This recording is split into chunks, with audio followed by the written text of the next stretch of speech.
karena ingin lebih maju dari yang lain, terjadi persaingan yang tidak sehat di berbagai bidang bisnis ataupun kepada para pembelinya dengan mengatakan barang yang baik adalah barang yang tidak baik menjadi baik. Sebab pada dasarnya apabila kaum pengusaha sudah berkhianat akan timbul kegoncangan ekonomi.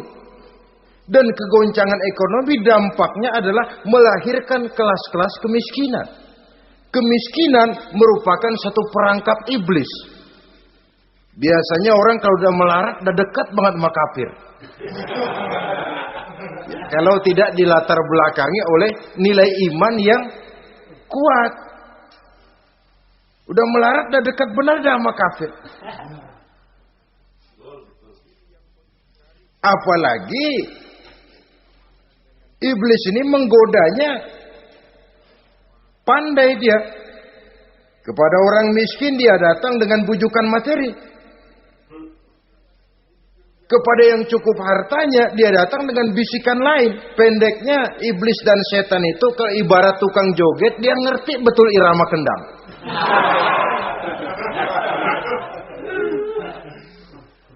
Di mana kelemahan orang itu dia selidiki, dia pelajari, dari arah situ dia masuk.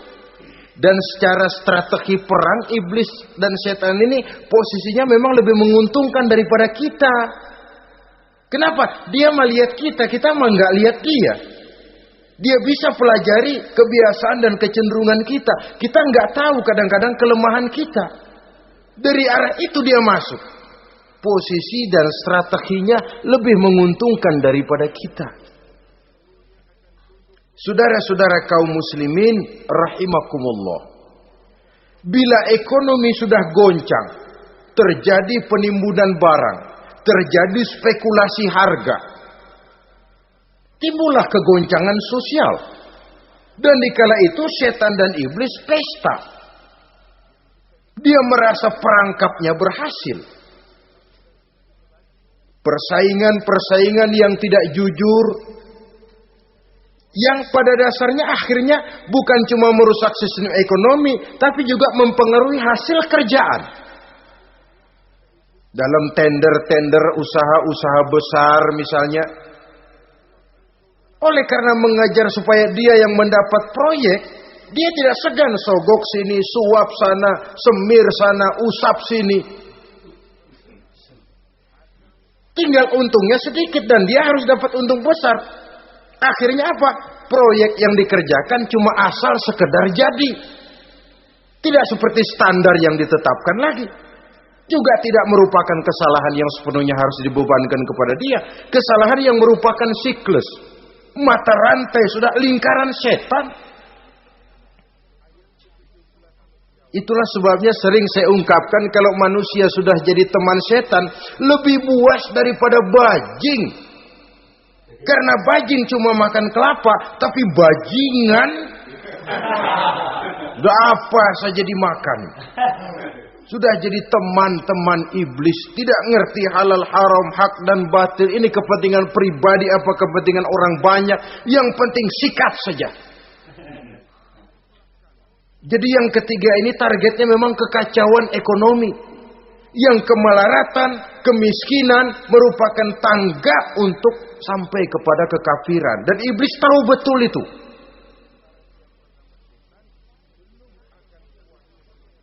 Lain misalnya contoh yang diberikan oleh Rasul. Rasul kan pernah dagang di kala remaja itu. Membawa dagangannya Siti Khadijah. Kain. Beliau dagang kain. Berapa kain ini? Oh, kalau ini saya ambil dari Ibu Khadijah 25 rupiah. Saudara mau beli saya berapa terserah asal saya ada untungnya. Dan kalau modalnya 25, betul-betul beliau bilang 25. Jujur. Kita kan enggak, udah bohong campur sumpah lagi.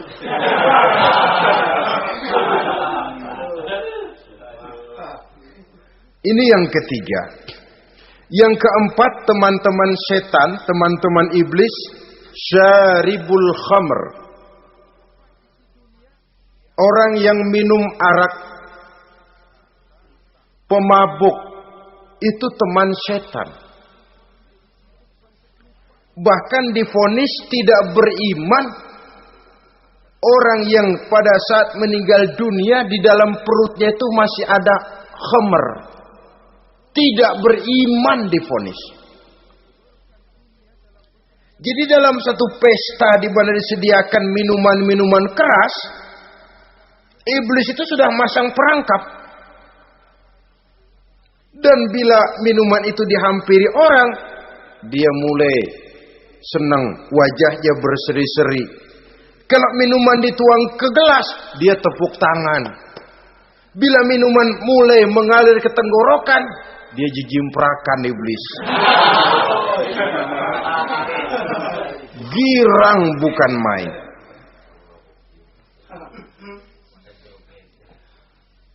Saudara-saudara kaum muslimin rahimakumullah.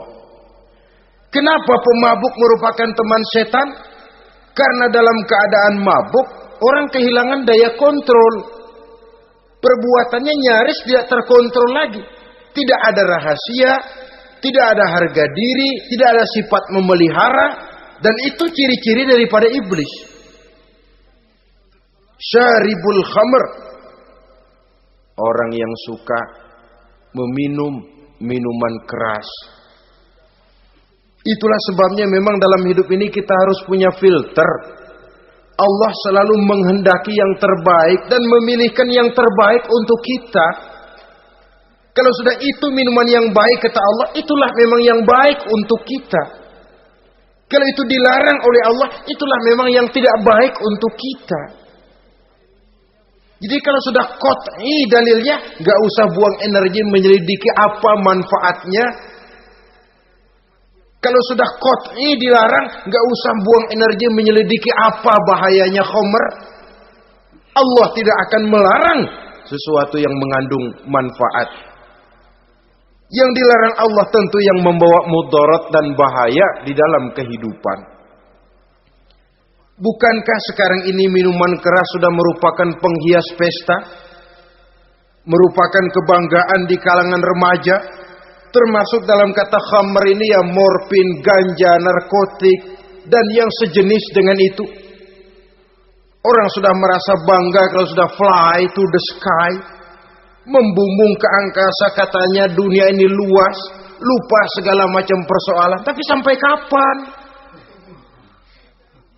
Sampai kapan orang merasa membumbung? Sampai kapan orang merasa bisa meninggalkan segala persoalan? Sampai mabuknya selesai? Ya kalau gitu mabuk aja terus. Lalu apa artinya kehidupan ini? Mabuk kan gak ngerugiin orang lain. Kalau saya nyolong kan ngerugiin orang lain. Kalau saya korupsi ngerugiin orang lain. Kalau saya zina jelas ada orang lain yang dirugikan. Tapi minum khamar, siapa yang rugi? Uang-uang saya. Saya beli dengan uang saya, yang minum pun saya. Siapa yang rugi? Saudara, ini pemikiran sepihak namanya. Pertama jelas merugikan diri sendiri. Kesehatan terganggu, pertumbuhan IQ, ya, daya pikir jadi jumud bin beku. Tidak ada idealisme ke arah depan. Yang ada ya, yang dipikirkan ya, yang di depan hidungnya saja. Dan konon itu pada mulanya memang orang kan sifatnya cuma ingin tahu. Nyobain ketagihan. Ya kalau orang tuanya masuk golongan have, mampu. Ya, kalau orang tuanya termasuk ekonomi lemah, sedangkan kecanduan hal yang tidak bisa ditangguhkan. Orang yang sudah kecanduan minuman keras, sekali dia tidak minum, sudah bukan main rasanya. Orang yang sudah biasa minum ganja, morfin, narkotik, satu kali dia tidak bertemu itu, sudah nggak keruan rasa. Orang tuanya tidak mampu, kenapa lalu nggak ngelamun yang negatif?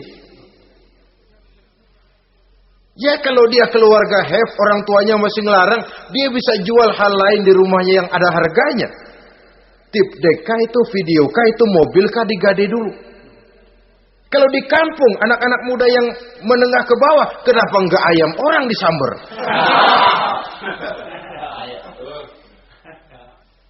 Terjadilah perbuatan negatif yang akhirnya merembet kepada merugikan orang lain. Hakikatnya zahirnya memang pada mulanya hanya merugikan diri sendiri, tapi lambat laun akan merembet juga kepada merugikan orang lain. Oleh karena itu pantas kalau dalam perjalanan Mi'raj begitu hendak start dari Masjidil Aqsa menghadap Allah, kepada baginda Nabi disodorkan 2 gelas minuman, segelas susu dan segelas arak. Muhammad, kau ambil salah satu minuman itu, kau minum. Mantap. Nabi mengambil gelas yang isinya susu lalu beliau minum. Selesai minum kata Jibril, "Shaddaqta ya Muhammad, laqad asabtal haq." Kamu benar Muhammad, pilihanmu tepat. Kenapa? Untung saja susu yang kamu minum. Kalau arak yang kamu ambil, kamu pilih dan kamu minum, pasti umatmu bakal pada jadi umat teler semua nantinya. Nabi milih susu saja umatnya masih banyak yang teler. Apalagi kalau beliau memilih khamr waktu itu. Tapi ini sekedar simbol bahwa begitulah kita dalam hidup. Saudara, kalau di depan kita ditaruh segelas jamu, segelas sirup, kira-kira pilih mana? Jamu. Sirup apa jamu? Jamu. Orang yang berpikir panjang ke depan, dia bakal pilih jamu. Memang pahit, getir, nggak enak, tapi besok pagi badan enteng, kerja semangat, berpikir cerdas, gairah ada. Orang yang pikirannya pendek, ngapain jamu getir nih, sirup nih, manis ini. Dia minum, bukan main manisnya, besok pagi bibir pada jontor. Begitulah dalam kehidupan ini. Maka hendaknya kita berusaha dengan sekuat kemampuan untuk menghindarkan diri dari minuman keras dan pengaruh-pengaruhnya. Yang kelima, teman iblis itu al-qattat, tukang-tukang fitnah. Itu suling iblis itu, trompet setan. Sebab apa? Benar kalau Quran Nabi mengatakan al-fitnatu asyaddu minal qatli. Fitnah lebih bahaya dari pembunuhan. Sebab apa? Pembunuhan membunuh orang secara langsung. Fitnah membunuh orang pelan-pelan. Kalau mati mendingan cepat daripada pelan-pelan. Pelan-pelan mati, cepat mati enakan cepat, nggak ngerasain sakit. Fitnah membunuh orang pelan-pelan. Nama baik orang hancur, dicoreng-moreng di tengah masyarakat. Maka tukang-tukang fitnah, teman-teman setan dari dunia sampai ke neraka nanti. Karena fitnah lebih bahaya daripada pembunuhan. Mengada-ada yang tidak ada diada-adakan, fitnah. Melebih-lebih, berita semeter jadi 3 meter, yang 2 meter. Ya kalau positif, kalau negatif, fitnah. Memang orang bilang kalau kita nitip duit jangan harap lebih, kurang bisa. Tapi kalau nitip omongan jangan harap kurang, pas saja sudah untung itu. Biasanya lebih, namanya omongan. 1 meter jadi 2 meter, 2 meter jadi 3 meter. Itu sifat dari yang namanya omongan. Kita kirim uang, udah gak bakalan lebih dah. Ini nitip uang sama saya 50.000, tambahin 10.000, langka yang berpikir begitu. Kurang malah bisa. Enak aja nitip, gua kan kemarin pakai ongkos. Hitung transport misalnya. Tapi kalau sudah nitip omongan, pas saja sudah untung loh. Biasanya malah lebih. Fitnah pernah melanda Nabi Zakaria. Fitnah pernah melanda Habil dan Qabil. Fitnah pernah melanda Nabi Ibrahim. Fitnah bahkan pernah melanda kehidupan baginda Rasulullah sallallahu alaihi wasallam. Dalam peristiwa yang lazim kita kenal dengan hadisul ifki, bagaimana gosip pun sempat mengguncang rumah tangga kehidupan baginda Nabi. Sehingga pantas kalau beliau sendiri mengatakan al-fitnatu asyaddu minal qatli. Fitnah itu lebih bahaya daripada pembunuhan, karena fitnah membunuh orang secara pelan-pelan. Saudara-saudara kaum muslimin rahimakumullah. Lidah tidak bertulang. Soghirul jirmi azimul jurmi. Kecil bentuknya tapi besar akibatnya. Kalau kita luka karena silet 2-3 hari boleh sembuh. Tapi luka karena lidah seumur hidup kita ingat. Asal lihat orangnya ingat nih, dia nih yang ngomong kagak enak bang adek, gua tandain dah.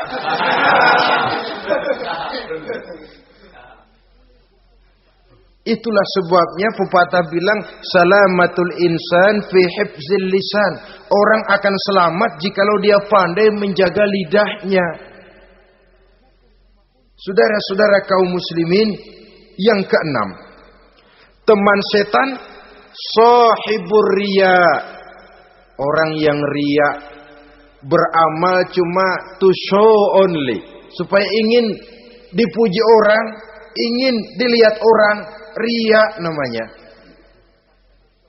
Tidak ada ikhlas. Sebab kata Imam Ghazali, an-nasu kulluhum niyamun illal alimun, wal alimuna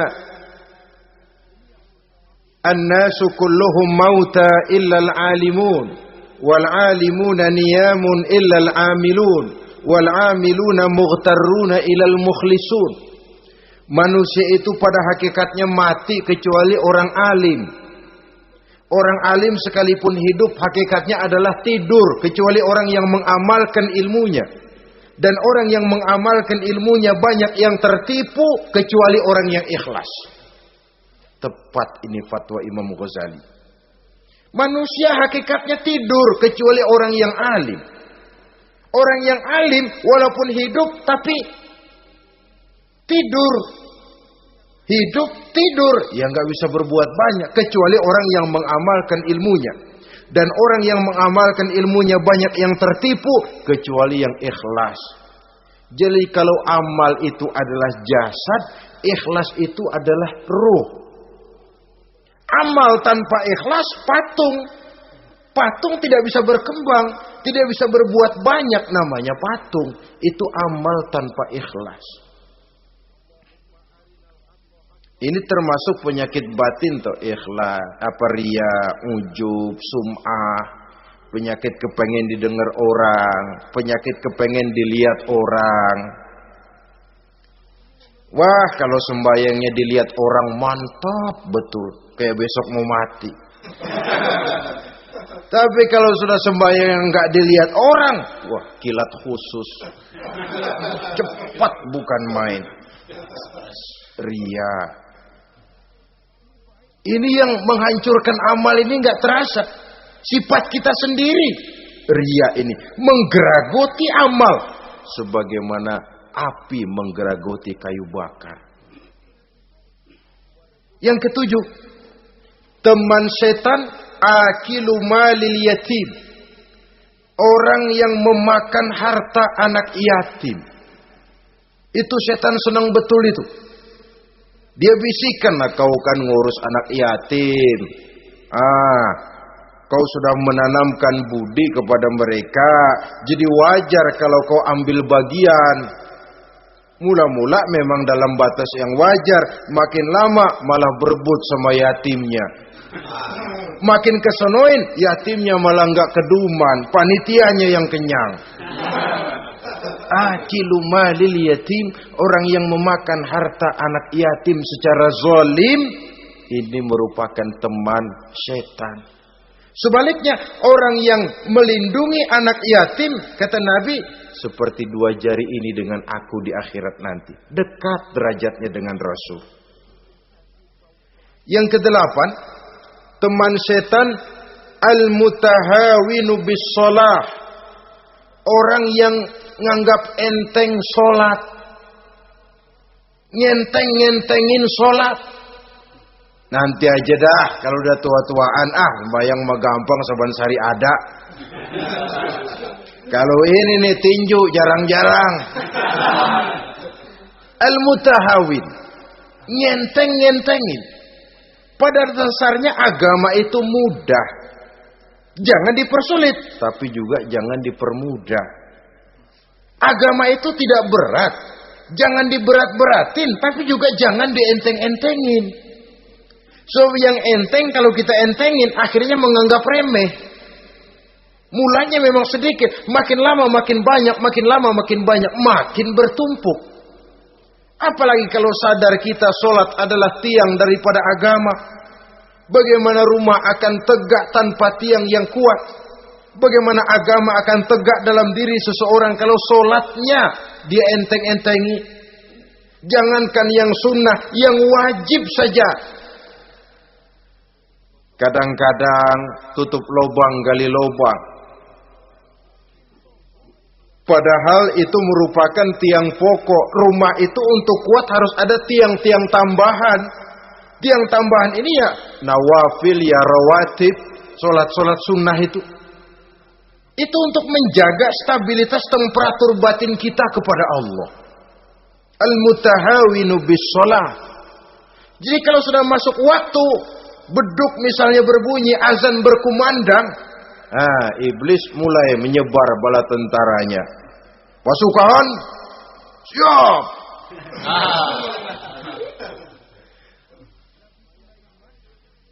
Kama yang dagang dia bisikin, sedang enaknya lu dagang, gua beli lagi banyak-banyak, sembahyang mah ada besok.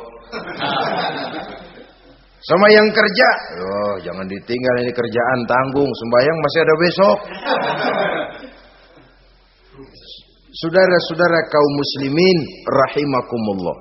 Andai kata kita berhasil, kita tinggalkan kesibukan, lalu kita pergi sholat, apa iblis diam? Setan tenang? Tidak, masih dia bisiki kita. Iya, kalau mau sembahyang ya sembahyang, cuma buruan udah. Nah, yang mau belanja, yang menunggu, bukan main. Sampai ruku kita tidak sempurna, bacaan kita semrawut, sujud kita tidak lengkap. Sholat juga, tapi disitulah masuk iblis. Atau kalau itu kita berhasil cegah, ruku tertib, ada tumak ninah, sujud bagus, iblis masuk lagi. Wah, memang sembahyang kamu mantap. Orang lain gak ada yang sembahyang kayak kamu. Yang timbul apa? Ujub. Sombong kepada diri sendiri. Begitu rapi sembahyang, lu ya pada kagak sembahyang, apaan lu? Gua nih. Itu sudah perangkap iblis. Jadi lewat segala macam cara dan jalan, kepada yang ibadahnya bagus ditanamkan rasa ujub. Kepada yang mau berusaha bagus ditanamkan sifat was-was, buru-buru. Saudara-saudara kaum muslimin, ini yang ke-8. Yang ke-9, mani'uz zakah. Orang yang enggan membayar zakat itu teman setan. Gak ada urusan sama zakat. Sayang-sayang harta dizakatin. Saudara-saudara, padahal zakat itu kata Nabi, zakku amwalakum biz zakat. Bersihkan hartamu dengan zakat.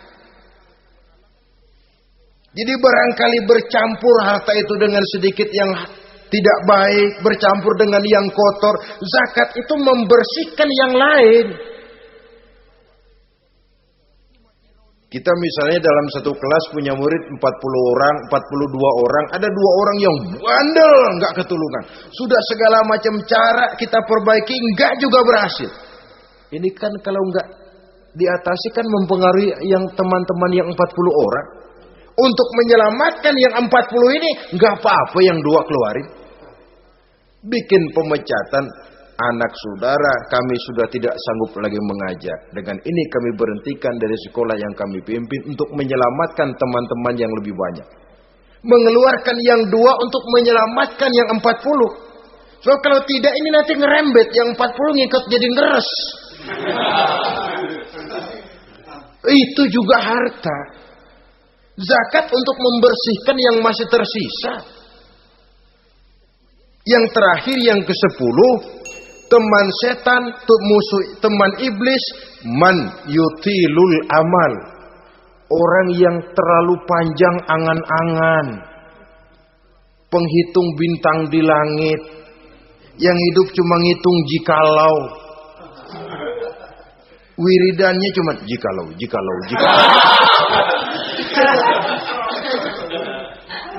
Tidak pernah mau berbuat, cuma angan-angan kelewat panjang. Yang ngelamun kan nggak ada sekolahan, ya siapa juga bisa ngelamun. Orang bukan tidak boleh bercita-cita, bahkan cita-cita yang mendorong kita untuk bergairah dalam kehidupan. Tapi kalau cita-cita tanpa langkah konkret, yang penting kan punya kemauan, lebihnya tawakal, nggak cukup. Pernah datang ke masjid seorang sahabat. Begitu sampai dia turun dari onta, langsung menghadap baginda Nabi. Nabi tanya, ontamu udah diikat belum? Belum ya Rasul. Kenapa? Saya tawakal kepada Allah. Tuh orang diomelin sama Nabi. Ikat dulu, habis gitu baru tawakal. Betul toh. Ikat dulu tuh onta, lebihnya baru tawakal. Kalau udah diikat masih lari juga, itu tawakal. Lah belum diikat udah tawakal. Orang yang terlalu panjang angan-angan, yang akhirnya kalau tidak merusak cara berpikirnya,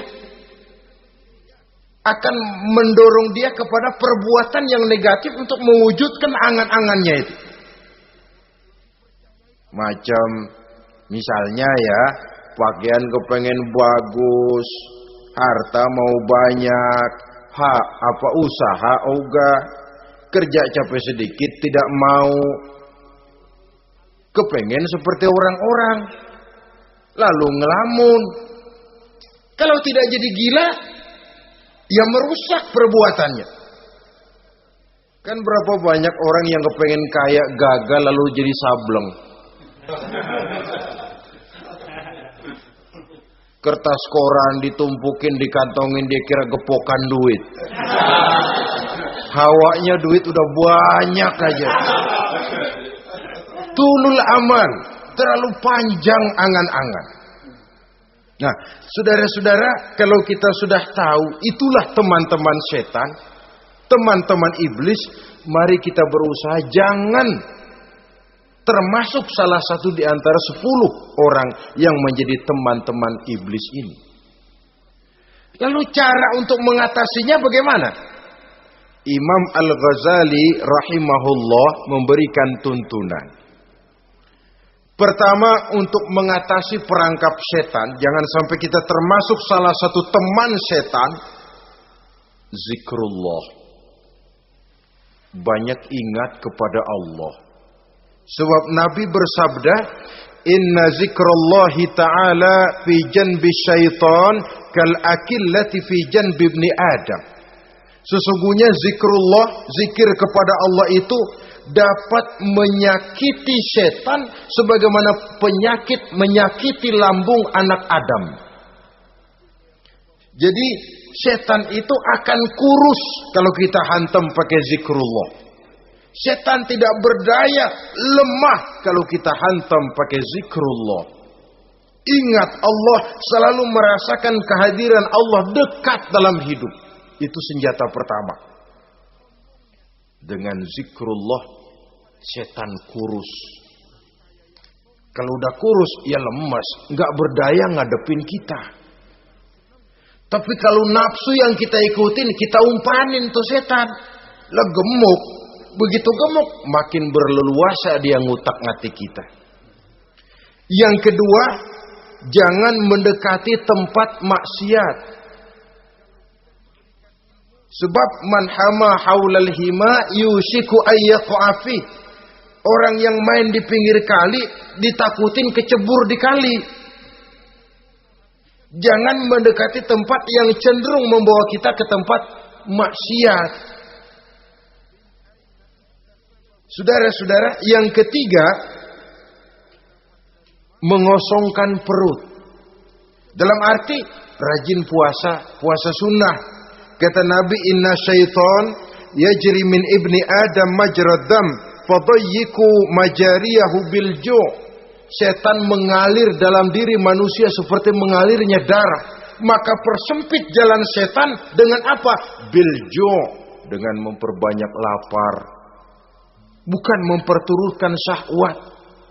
Pantas kalau Nabi bilang, saya adalah sekelompok orang yang tidak makan kecuali kalau kami lapar. Dan kalau kami makan, tidaklah sampai kekenyangan. Bukan enggak kenyang, tapi enggak kekenyangan. Yang terakhir kata Imam Ghazali, hendaknya kita selalu ingat bahwa tujuan iblis dan setan adalah menjerumuskan manusia, menyengsarakan manusia, supaya kita menjadi teman mereka di neraka nanti. Kalau ingat itu, insya Allah kita bisa mengerem diri. Nah, inilah saja yang dapat kita sampaikan pada pertemuan kali ini. Mudah-mudahan ada manfaatnya. Terima kasih dan mohon maaf. Usikum wa nafsi bitaqwallah. Wassalamualaikum warahmatullahi wabarakatuh. Waalaikumsalam.